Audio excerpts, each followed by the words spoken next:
Dmitry Medvedev says, based on the proof of Western countries' complicity in blowing up the Nord Stream pipelines, we have none, not even moral limitations left to refrain from destroying our enemies' undersea communications cables.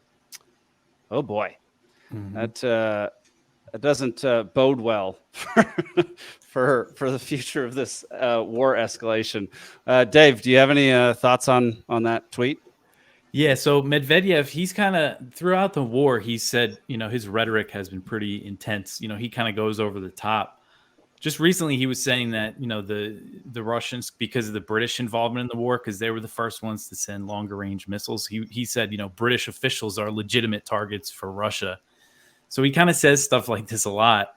Right. But it's definitely concerning. I mean, the U.S. and NATO are so involved in this war, and Russia has made pretty clear that, they view that they're basically fighting a war against NATO, which, they basically are, just without NATO. It's Ukrainians that are being killed. But, the U.S., they're just so involved that, it's scary because Russia does have the pretext, if they want to, launch an attack on NATO.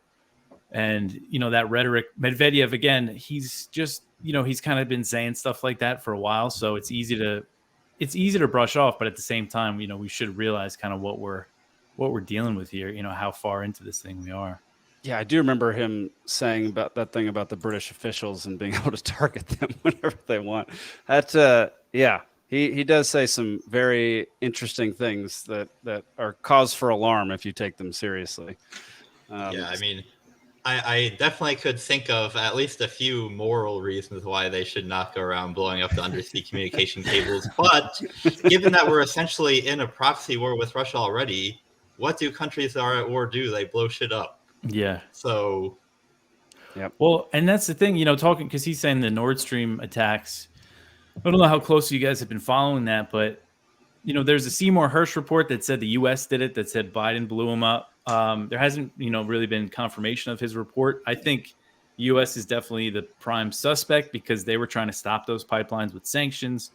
And Biden and Victoria Nuland both threatened before Russia invaded. They said, if Russia invades, we're going to take care of those pipelines one way or another.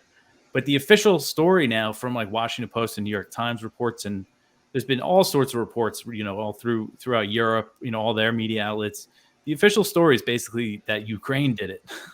And, you look back at the time that the pipelines blew up, there's so many people in the U.S. Media, in Congress, and Europe just immediately blaming Russia. So now they're saying that the U.S. warned Ukraine not to attack the pipelines. Like they're throwing Ukraine under the bus is what it seems like, trying to pin it on them. So, and if Ukraine did do it, I mean, they must have had some help. And obviously the U.S. was aware of the plan. Like it didn't take them by surprise. So, and whose Navy was running a drill in that sea that week. Yeah, right. Exactly. Interesting. Exactly.